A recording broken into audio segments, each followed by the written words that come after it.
Let's talk about my autumn.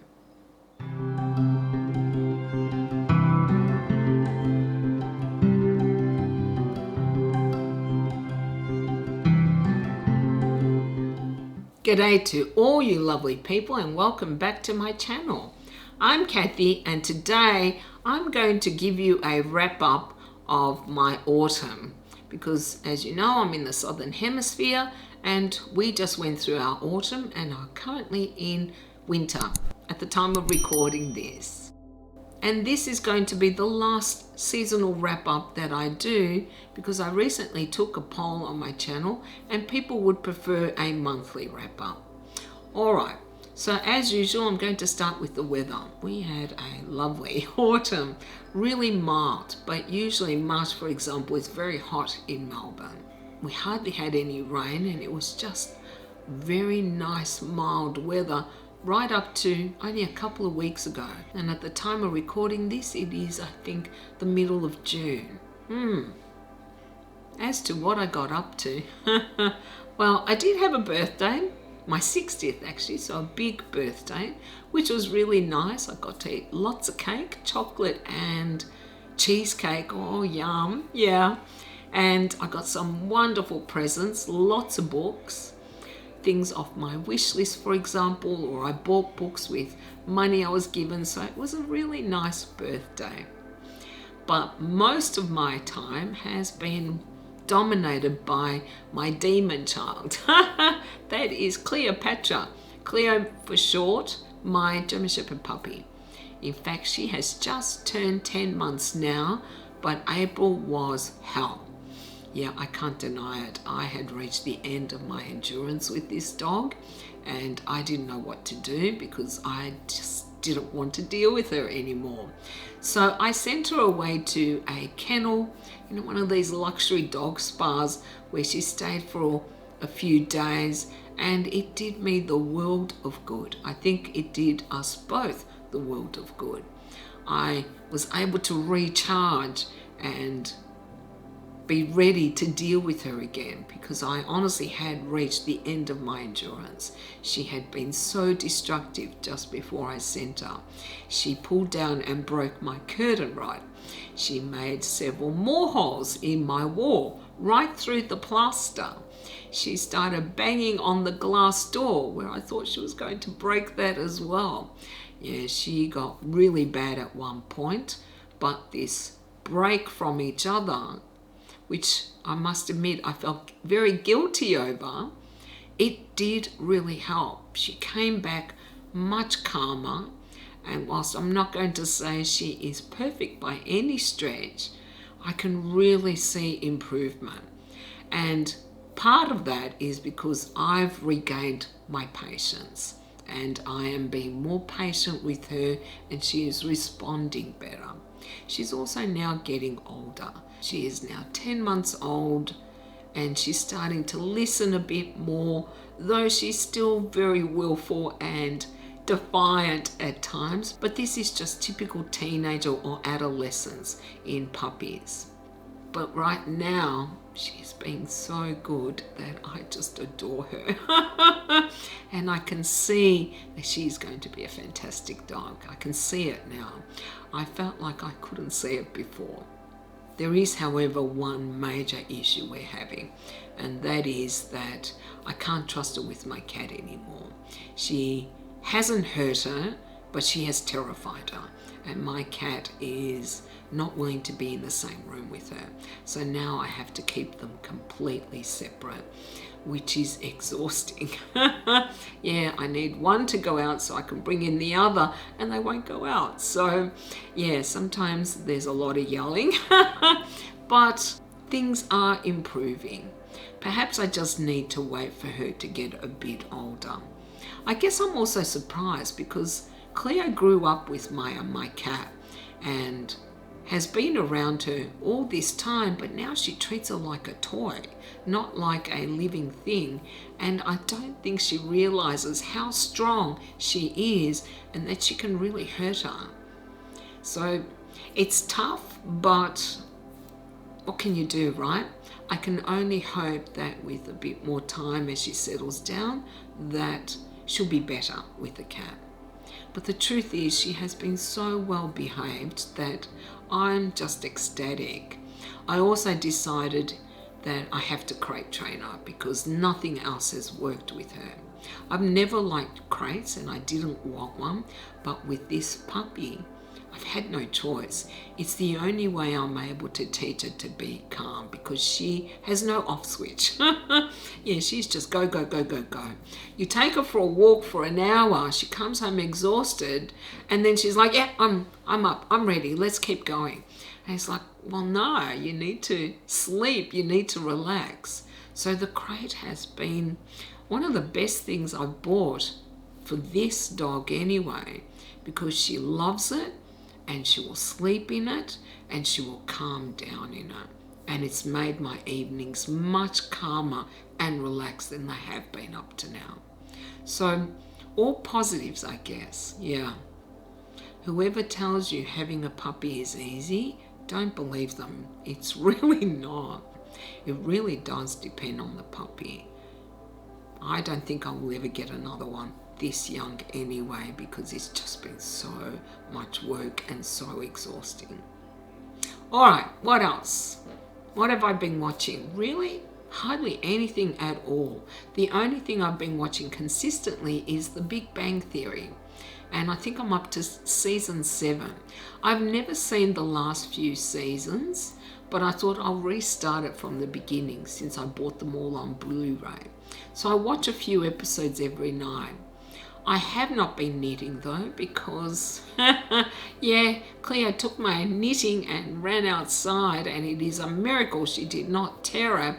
Instead, she just chewed the needles. So I haven't really done any knitting, though I'm starting to feel the itch. I've been reading so much that I'd like to kind of balance it with a bit of knitting, even watching a few things. But at the moment, I'm really not in the mood. So who knows, perhaps I'll start knitting soon. And next, I'm going to tell you how my plants are doing. Yeah, I'm switching it up this time. And last, I will tell you the books that I've read. So my plants have been neglected, no doubts about it. I have lost a few more. I've given up entirely on peperomias, except for 2 that I have that are doing great. But boy, yeah, I'm just not willing to put up with the misery that they cause me, because they always die on me. So yeah, peperomias are currently out, and perhaps that will change in the future, but certainly not in the near future. It's also now getting colder here, so of course some of the plants don't like the cold, and frankly, if they're going to be divas, I don't want them. Yeah. And I have been getting pests. Yeah, I seem to be getting spider mites here, there and everywhere, and I don't know where they're coming from, but yeah, that's usually something you have to deal with when you have plants. I do feel though I've really neglected them because Cleo has just taken up so much of my energy. It's like the plants, yeah, we'll water them and give them what they need and then just leave them alone. And that's not a bad thing. Sometimes I don't want to spend a lot of time on the plants, but I do feel I probably should pay a little bit more attention sometimes. I do, however, want to show you 2 plants that are doing great. One is my Homelamina Maggie. I adore this plant and I have loved her from day one. And then Cleo snapped a major branch and I thought, no. She looked like she had been halved almost.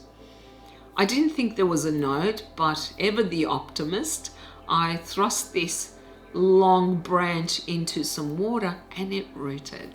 So I put it back in the pot and it has taken, and we moved her into a position where she gets a lot more light and she is just loving life and looking magnificent.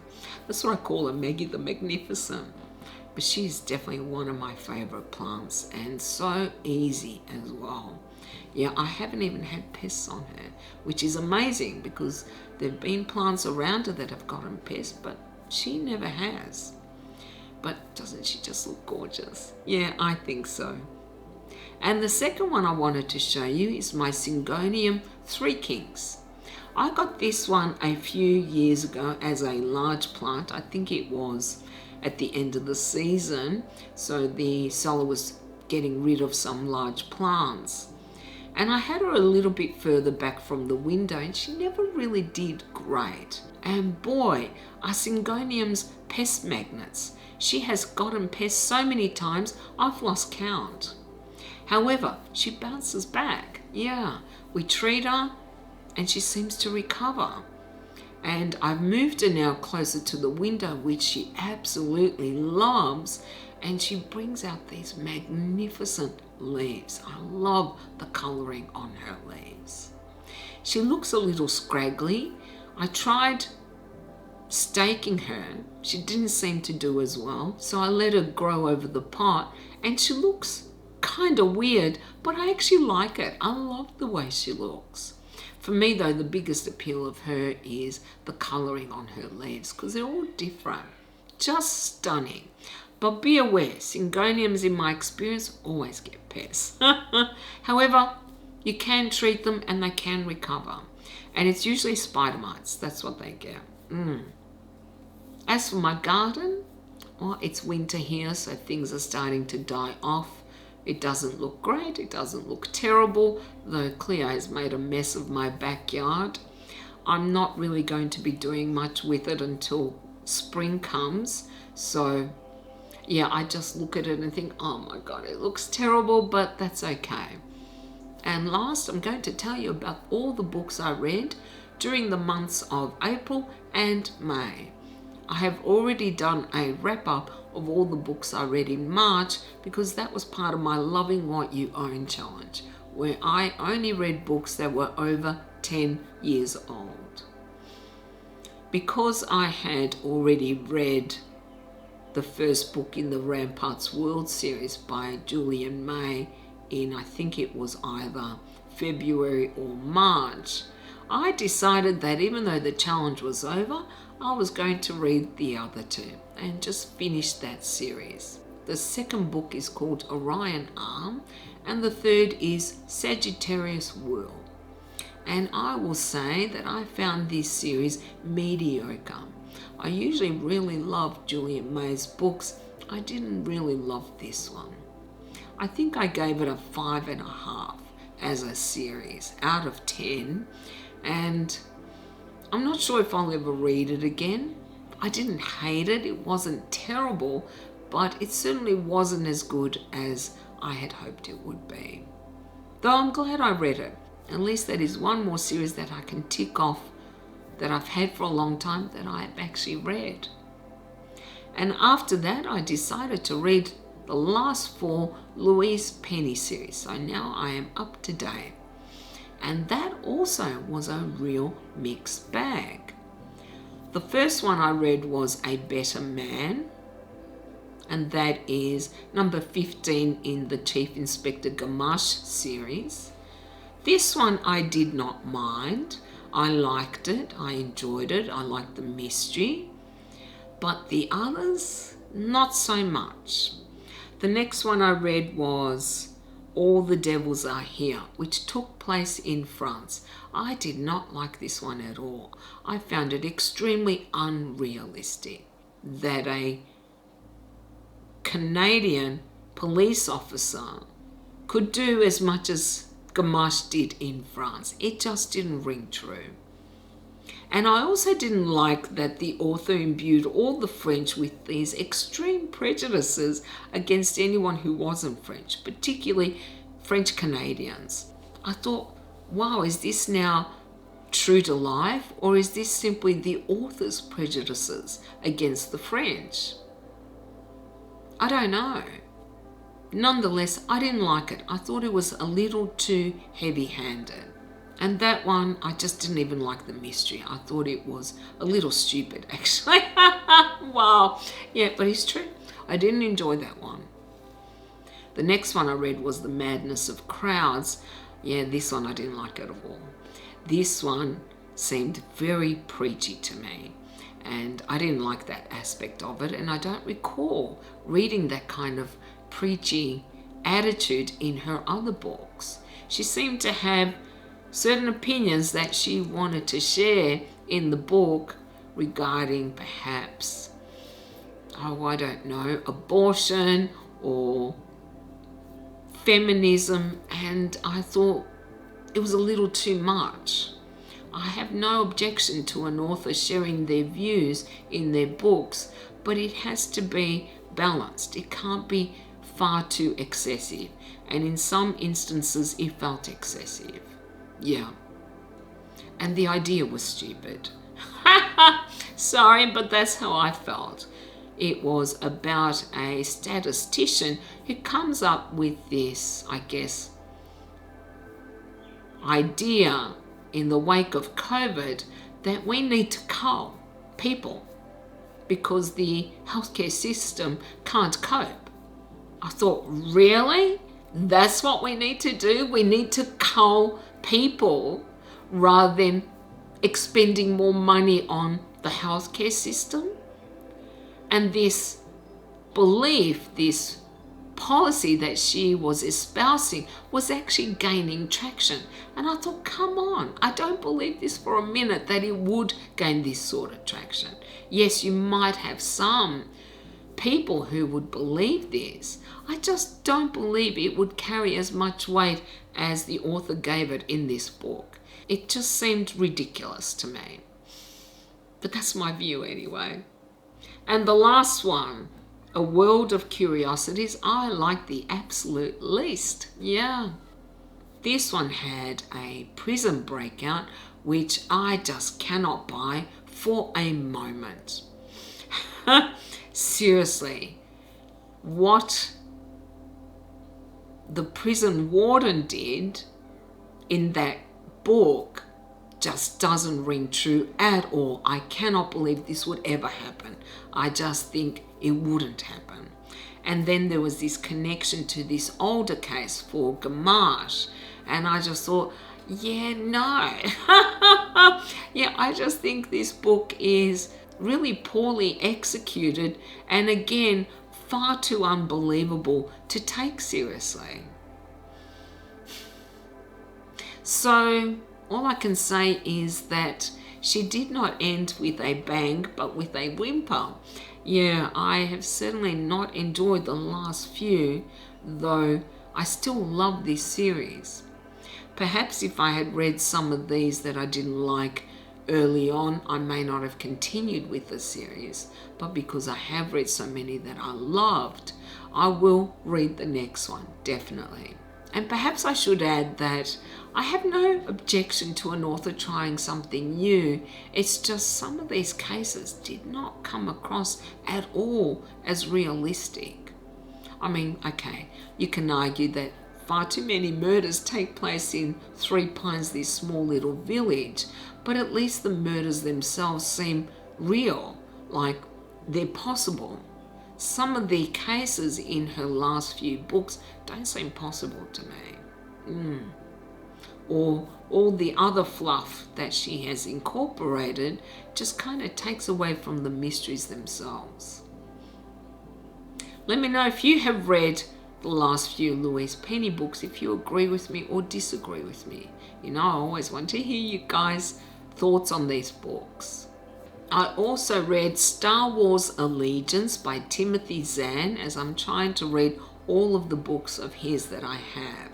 This one I've also had over 10 years, and it actually dealt with stormtroopers and Mara Jade. I had issues with this. I really loved seeing the viewpoint of stormtroopers, regular soldiers who are stormtroopers. Mara Jade, however, was very young, and the respect she commanded just didn't ring true for me. The knowledge she had didn't ring true for me for someone so young. I found it very hard to take her seriously, and she also didn't seem in line with the character that I had read about in Heir to the Empire, the first book that Zahn wrote in the Star Wars universe, where she is a little bit older and didn't seem to have the same skills that she had when she was much, much younger. So Mara's storyline I did not enjoy, though I really did like the Stormtrooper storyline. We also do see some of our heroes, like Han and Luke, and a little bit of Leia as well. And that I did enjoy, because this book, I believe, takes place, I think it is after Star Wars or after Empire Strikes Back, somewhere there. Still, I'm glad I read it, and I would probably read it again in the future when I reread his Star Wars books. And the last book I read in April, which was a total dud, was The Book of Doors by Gareth Brown. Now, I have already done a review video on this, so I'm not going to say much, except I really did not like this book. No. People have asked me if I'm going to unhaul it. I only want to keep it because I actually love the cover so much. But I was talking to someone the other day, and I was saying how one reason I don't like to unhaul, even books I hate, is that when I do see them on the shelf, I remember how much I didn't like that book. Whereas if it's gone, I'll probably forget how I felt about it. Weird, but true. Yeah. As for the books I read in May, May was a really good month. Yeah, May was a fantastic month. The first book I read in May was Gardens of the Moon, the very first Malazan book, or Malazan, the Book of the Fallen. I really loved this, and I have just brought out a video on this, so I'm not going to say all that much, except that I recognize it may not be for everyone. But there was a comment I received on that video where they said, oh, it sounds like an intelligent fantasy. And I thought that's actually a very accurate description, because it is. It is a fantasy that makes you work at it, where you have to try to figure out what is going on in this book. Very well worth it, in my opinion. Definitely. Then I read The Coroner's Lunch by Colin Cottrell. This was actually a book club read for my Patreon. This is a murder mystery that takes place in Laos.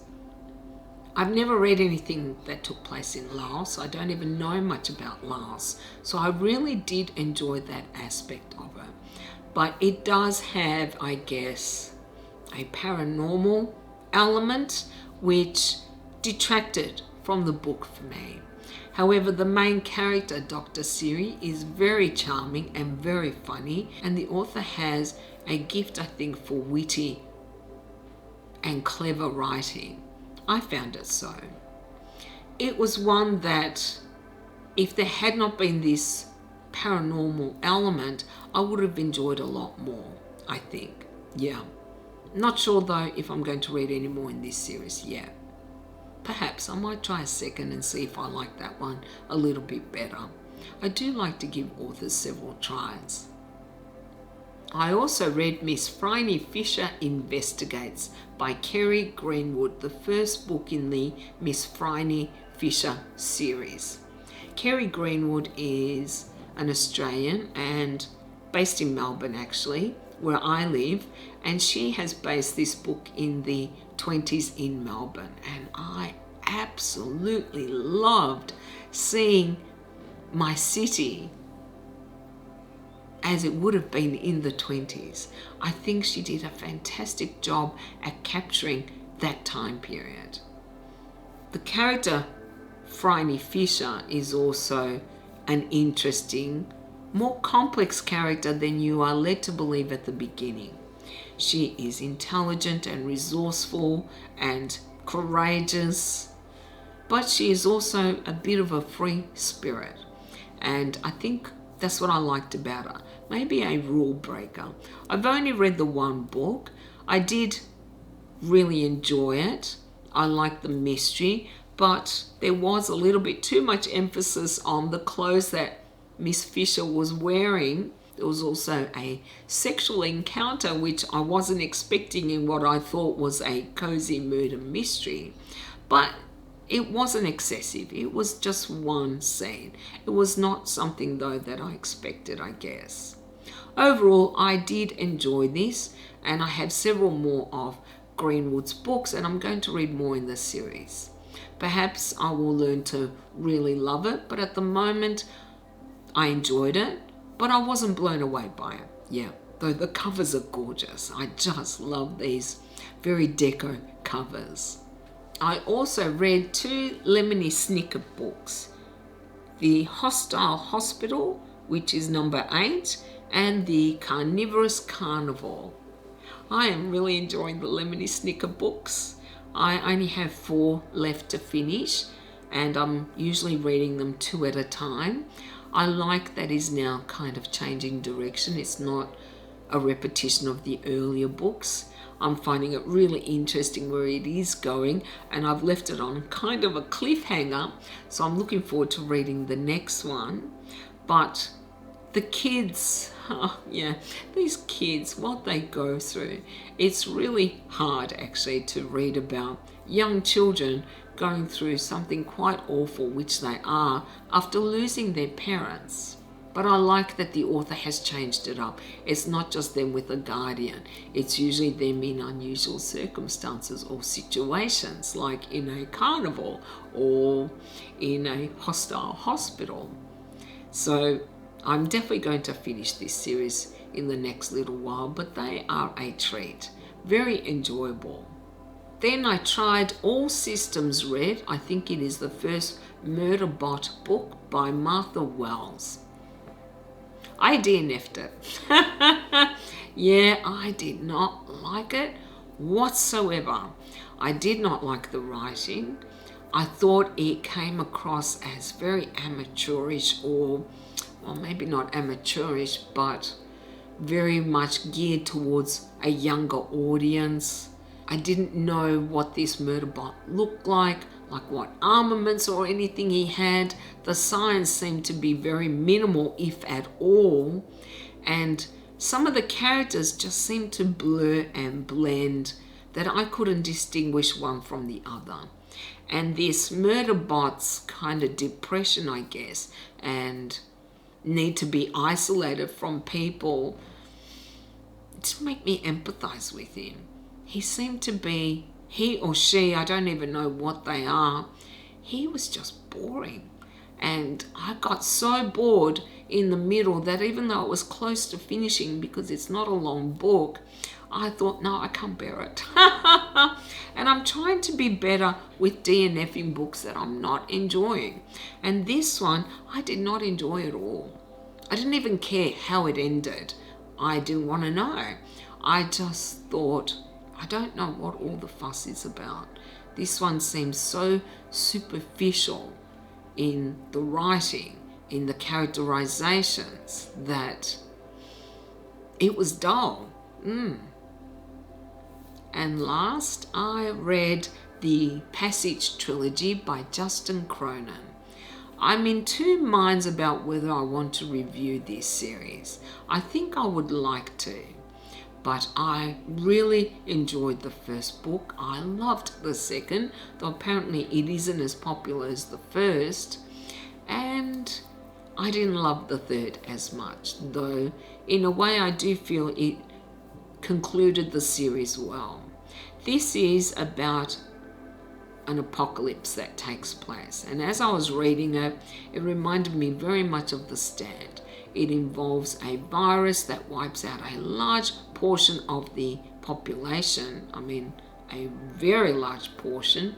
I think it's like 99 or something %, but it also infects a small portion of the population who turn into something different.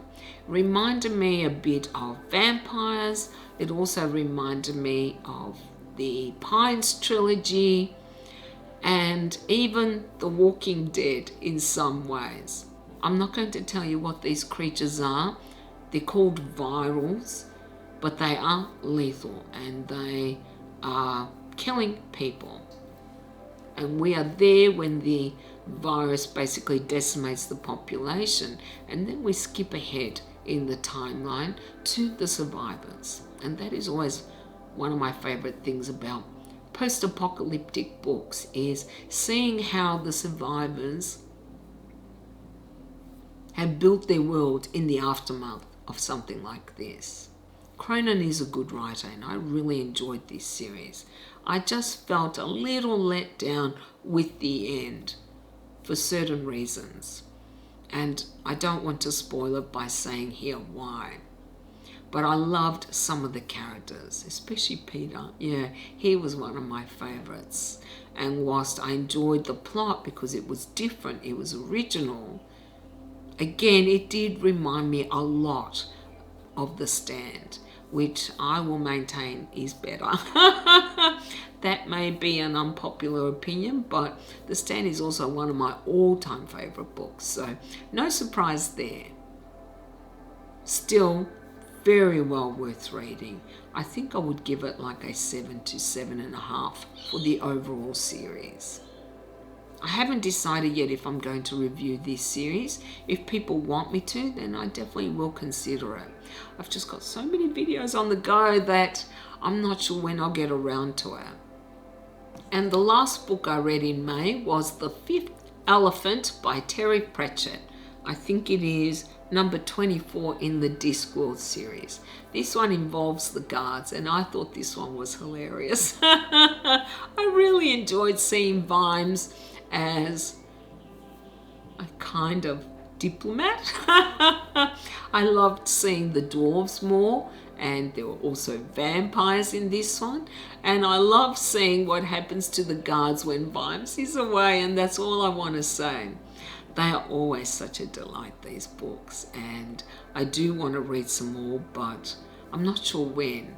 You have to kind of be in the mood for comedy. I was hoping to read more than one, but it just didn't work out that way this time. Perhaps next time.